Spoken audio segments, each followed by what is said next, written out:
Olá,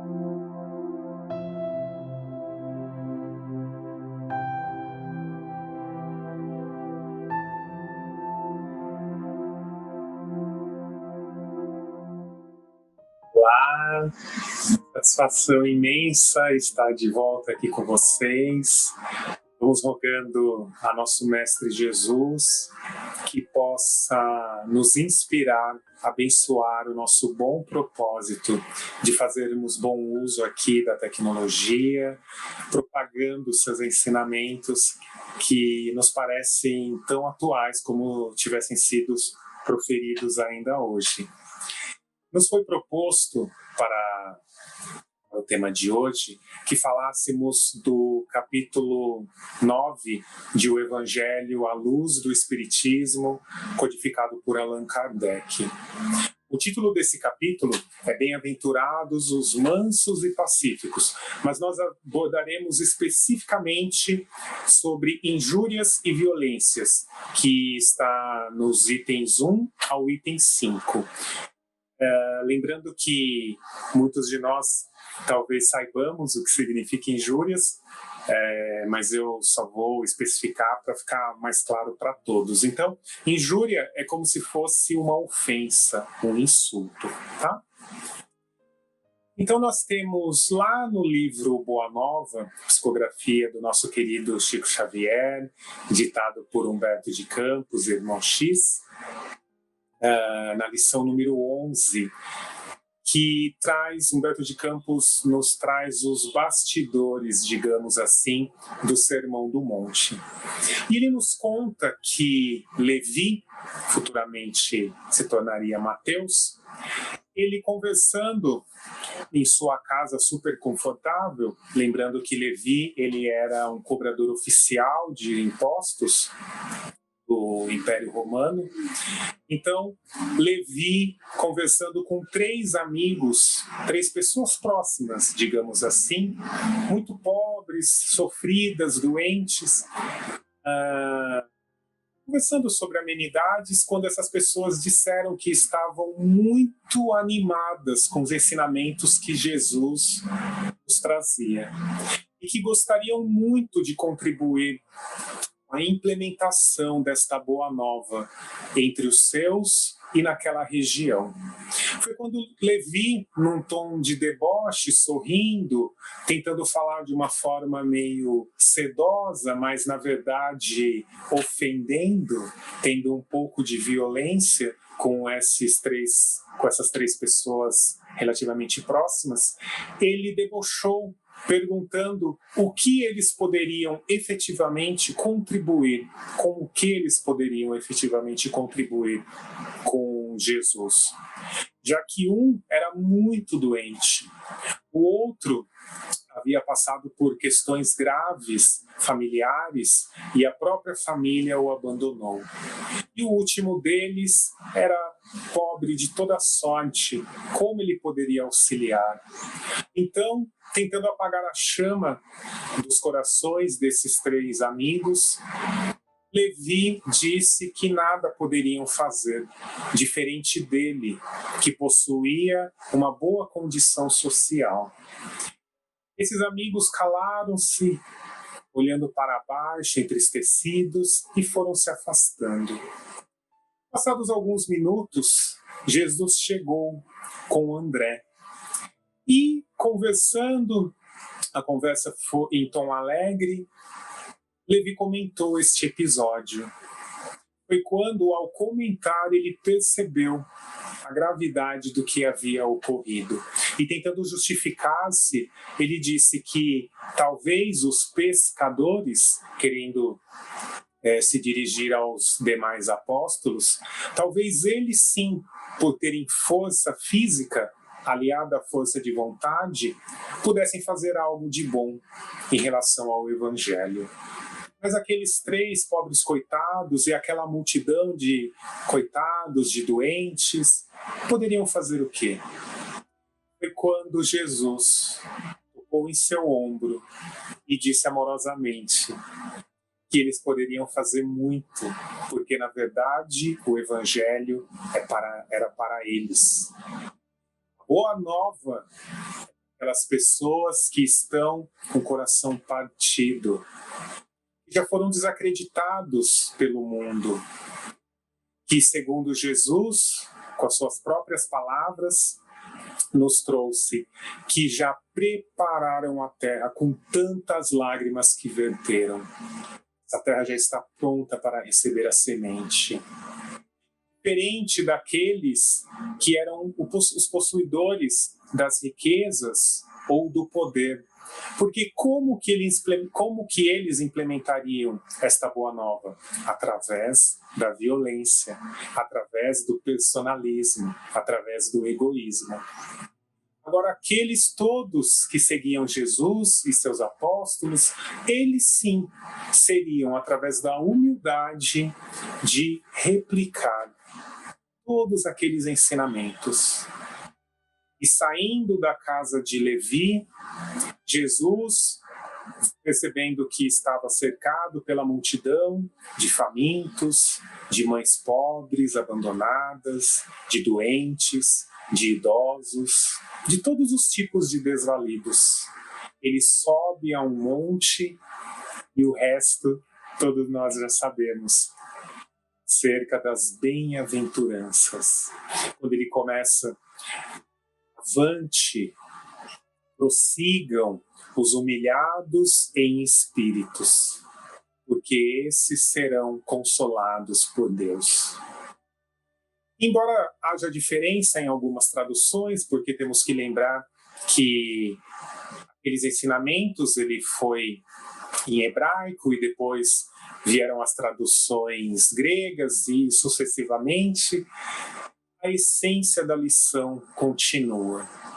E lá em o Evangelho de Mateus, no capítulo 5, onde consta uma passagem linda, né, onde constam todas as bem-aventuranças, lá no item 5, no versículo 5 do capítulo 5, ele diz que bem-aventurados os pacíficos, porque herdarão a terra. E lá no versículo 9, ele diz que bem-aventurados os mansos, porque serão considerados filhos de Deus. E nós temos um certo paradoxo, porque todos os ensinamentos de Jesus versam sobre as conquistas espirituais. E se olharmos no Novo Testamento inteiro, este é o único versículo que ele nos fala sobre herdar algo material. Então nós temos que contextualizar isso e sabermos que todos os seus ensinamentos são para a vida futura. E passados 21 séculos, evidentemente que ainda não temos condições de herdar a terra, esta nova terra, e mudará de patamar de provas e expiações para mundo regenerado. Mas para este mundo ser regenerado, nós precisamos nos regenerar. E aí nós vamos abordar como que conseguimos juntos fazer esta regeneração. Então, Allan Kardec nos diz que as palavras ofensivas são contrárias à lei e ao ato de amor e caridade que nos rege. Lembrando que de todas as leis que rege o nosso universo, a principal dela, que foi inclusive base de todos os ensinamentos de Jesus, é a lei de amor. Jesus, ele não era um idealista sem sentido prático. 70 anos após, ou então, melhor dizendo, na década de 70, os hebreus eles enfrentaram uma guerra com o Império Romano. E 30 e tantos anos antes, Jesus já falava para que houvesse brandura, para que houvesse paz, para que houvesse amor nos corações dos hebreus. Então Jesus já antevia de muito o que aconteceria com a história da humanidade. Agora vamos trazer nosso dia a dia de forma um pouco mais prática. Sejam com os nossos familiares, sejam com os nossos amigos mais próximos, aqueles que nos cercam nas instituições profissionais ou religiosas, enfim.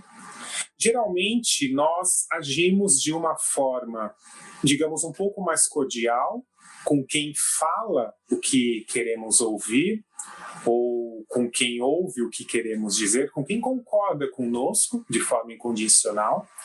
E mesmo que não elevemos o tom, mesmo que tentamos falar de uma forma um pouco mais sedosa, nós temos ainda o poder de violentar as ideias alheias, aquelas ideias das quais ainda não concordamos, como se nós fôssemos possuidores exclusivos da verdade. Lembrando que quando Pilatos ele perguntou para Jesus o que era a verdade, qual o exemplo que Jesus nos trouxe, qual mais um de seus ensinamentos, ele simplesmente olhou para baixo e silenciou. Porque se Jesus falasse para Pilatos sobre o que era a verdade, a verdadeira, né, a única verdade, provavelmente Pilatos estaria até agora ouvindo os ensinamentos de Jesus. Então, todos nós temos fragmentos, pedacinhos da verdade. E esses pedacinhos é para ser unidos, mas nós nos afastamos.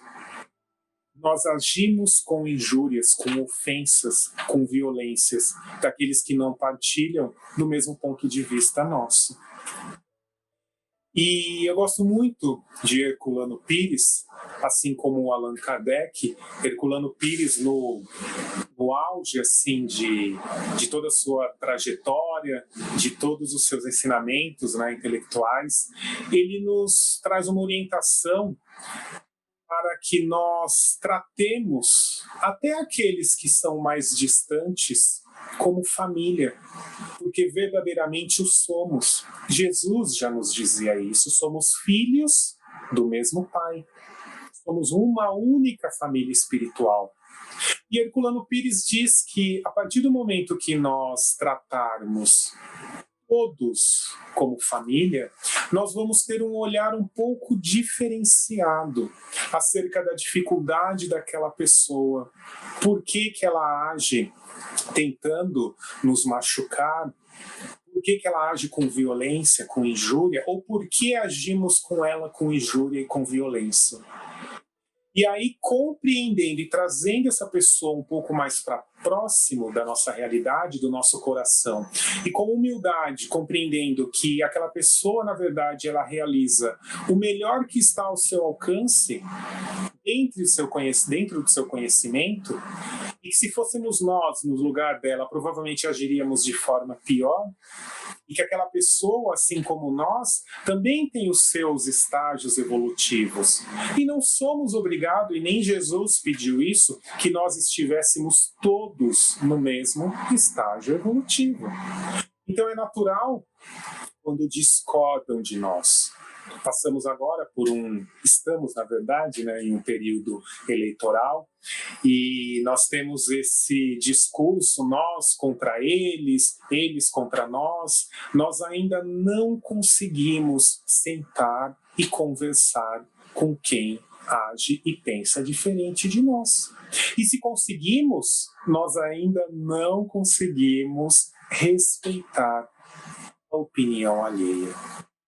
E Jesus, com todo o seu conhecimento, o nosso querido amigo, porque foi ele quem disse que nós éramos amigos a partir do momento que ele trazia para nós os ensinamentos de Deus.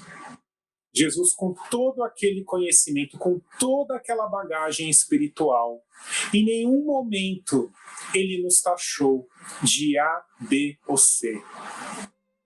Jesus é considerado o Verbo, como consta no Evangelho de João, por quê? Porque é irretocável a sua passagem aqui entre nós, porque o que ele dizia, ele praticava. E nós vamos colocando as nossas máscaras. E nós agimos de uma forma em casa, uma forma na empresa, uma forma na rua, uma forma com os amigos. Vamos tentando adaptar o nosso discurso com ainda a gravidade de, se temos algo contra alguém, nós não dizemos frente a frente, não deixamos evidente para aquela pessoa que aquela pessoa nos incomoda ou que nos sentimos incomodados e que poderíamos até talvez nos acertarmos através de uma conversa. Nós fingimos. Já passamos certamente por algumas ocasiões onde encontramos alguém em algum determinado evento, não nos damos bem e por uma questão social, um verniz social, temos que cumprimentar aquela pessoa e com a maior cara lavada nos aproximamos e dizemos: olá, você está bem? E a pessoa ainda responde: eu estou bem, meu querido, e você? Sendo que por dentro são 2 turbilhões querendo se esganar. Então, quando Jesus diz sobre injúrias e violências, e Kardec sabiamente destrincha isso no capítulo 9 de O Evangelho à Luz do Espiritismo, significa que nós temos que nos esforçar para pacificar as nossas relações. E essa pacificação, esse esforço, ele deve partir, sim, de nós. É de dentro para fora.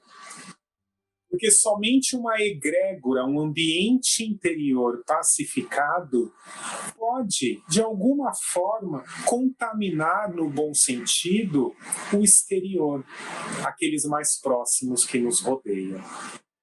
Mas devemos fazer isso sem expectativa de retorno. Eu vou agir assim porque eu vou receber algo. Eu vou receber uma benesse lá na frente. Não. Jesus não esperava nada de nós. Jesus nos ensinava, e a parábola do semeador, ela deixa isso muito claro. Das 4 sementes, apenas uma, 25% apenas, que foi aproveitado. Então, o semeador, mesmo sabendo que o terreno não era propício, ele foi lá e semeou. Por quê?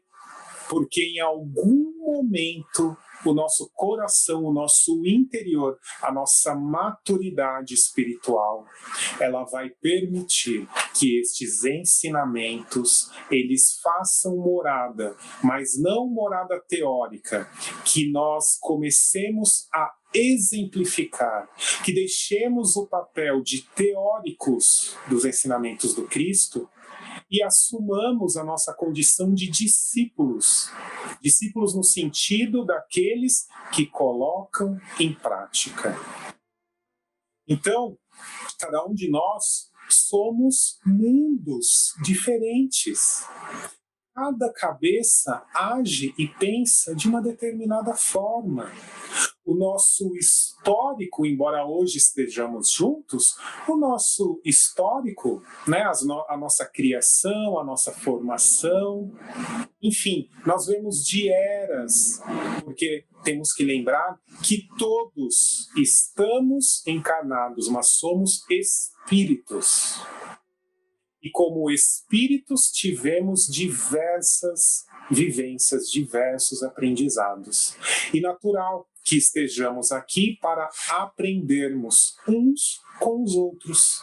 Só que se não nos predispormos a esse aprendizado, a esse ensinamento, se não pacificarmos os nossos corações, se não colocarmos os nossos ouvidos para ouvirmos sinceramente o que o outro tem a dizer, independente de classe social, independente de posição. Se não fizermos isso, nós continuaremos ainda a sermos aqueles que apenas diz, que apenas fala sobre o que um dia o Cristo veio fazer aqui na Terra, mas que infelizmente para nós mesmos ainda não conseguimos fazer o mesmo e modificar para melhor o nosso meio ambiente, o nosso meio de convívio.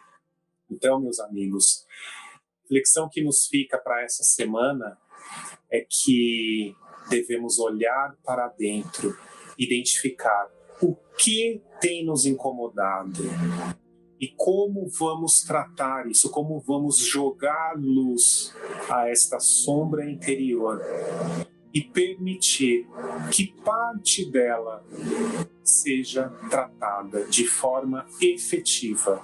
O remédio, ele, graças a Deus, está à nossa disposição há mais de 2000 anos. É o Evangelho de amor e autoconhecimento de nosso Mestre Jesus. Que possamos todos ter um restante de semana abençoado, repleto de reflexões, mas acima de tudo, de ações no bem. Graças a Deus, fiquem em paz.